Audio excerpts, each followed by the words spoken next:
In her youth, she was very beautiful. After years went by, she noticed that her face has changed. So, ano pong nabago? Nagkaroon ng wrinkles, ang kulubot. And so she ordered that all the mirrors be removed from Buckingham Palace because she couldn't stand to face that she was growing old.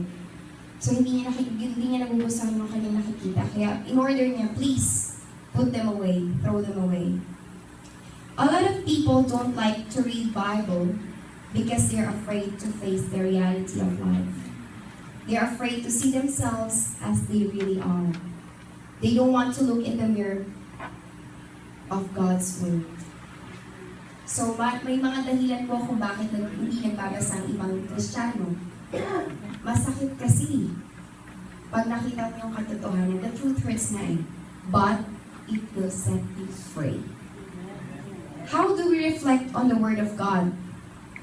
First, by reading it. Verse 25, Pastor? Verse 25 says, "But if you look carefully into the perfect law." The word look in Greek means to stoop down and gaze in. So, matinding pagtingin. It is the word used when Peter went to the tomb on Resurrection Sunday when he stooped down and peeked in. He investigated the grave.